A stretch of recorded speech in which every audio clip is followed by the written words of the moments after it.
year is 1989.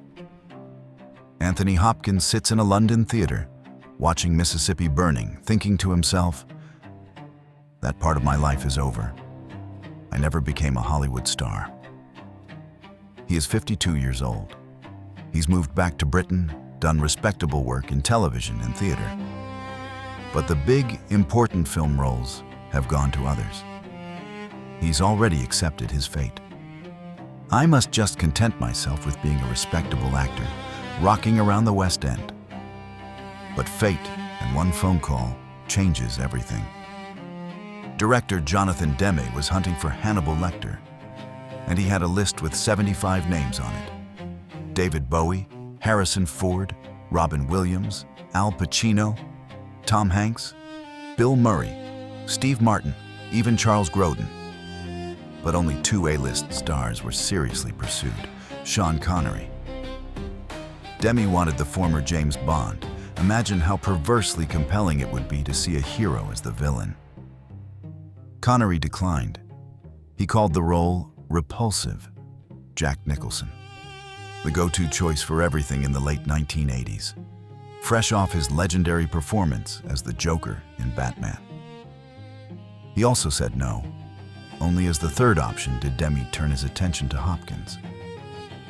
He had seen him in The Elephant Man, the intelligence, the humanity. That's something that made you watch twice. When Hopkins' agent called and asked if he'd be interested in a project called The Silence of the Lambs, his reaction was underwhelming.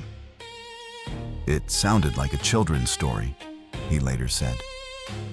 His wife read Ted Talley's script first and couldn't finish it. It was too terrifying. But when Hopkins himself finally picked up the script, something clicked. It reminded him of a childhood fear he'd felt watching Snow White and the Seven Dwarfs. "My favorite character was the witch," he said. "She was an interesting character to me." And then something inexplicable happened. Hopkins read a few pages, and Lecter began to materialize in his mind, fully formed. "Somehow I knew all about this man," he said.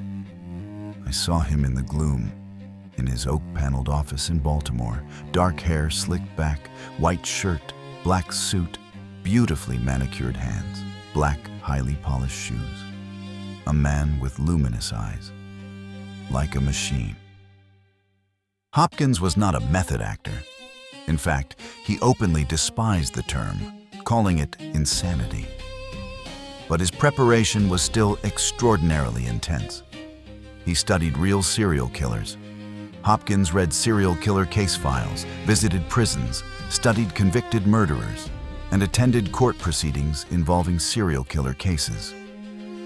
He built Lecter's voice from 3 sources: Truman Capote, high-pitched, incisive, intellectual; HAL 9000 from Kubrick's 2001, a space odyssey, calm, mechanical, menacing; Katharine Hepburn, rapid, clipped, uncompromising.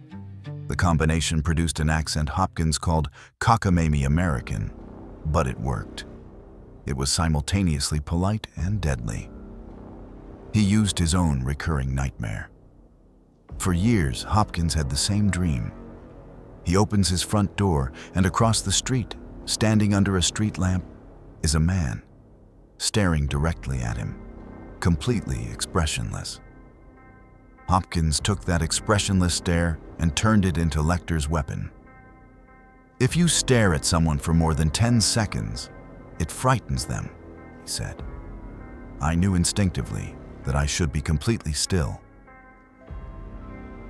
And then came the most disturbing decision of all.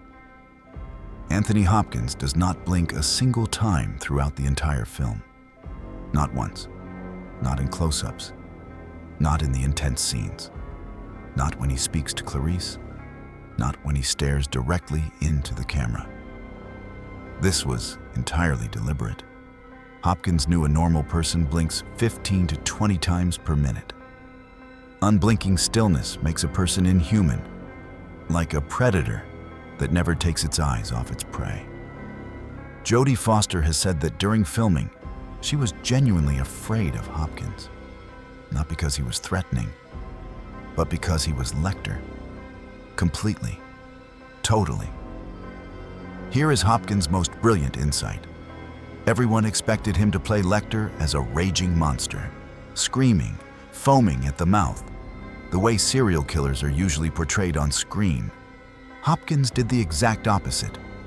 Play him nice. He saw Lecter as a gentleman, polite, calm, self-assured. A man who is smarter than everyone else in the room and knows it. When he kills, it is swift and lethal, Hopkins said. No rage, no chaos. Just pure, controlled violence like a surgeon's blade. This contrast, courtesy and cannibalism, refinement and sadism, made Lecter unforgettable. He wasn't terrifying because he was a monster. He was terrifying because he was human. October 16th, 1989. Orion Pictures office in Manhattan, 10 a.m. The entire cast and production team gather for the first table read. The atmosphere is tense. Nobody quite knows what to expect from this Welsh theater actor. And then Hopkins opens his mouth.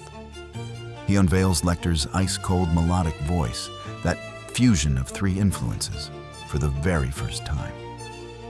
When he finishes his first line, the room falls into total silence.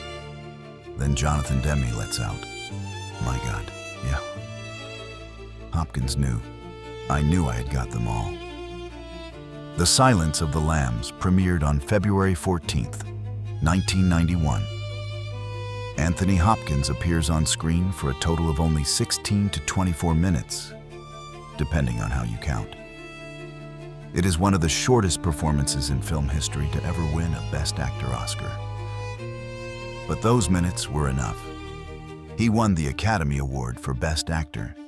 He created a character the American Film Institute would later vote the greatest villain in cinema history. And he did it by being completely still, unblinking, polite, calm. "I don't believe in method acting," Hopkins said years later.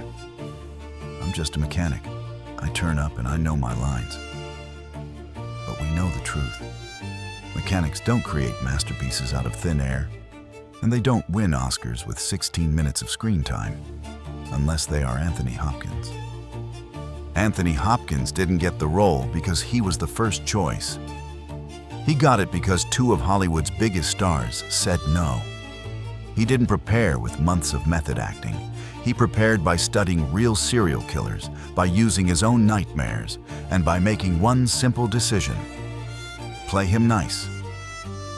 16 minutes, one Oscar, an eternal legacy.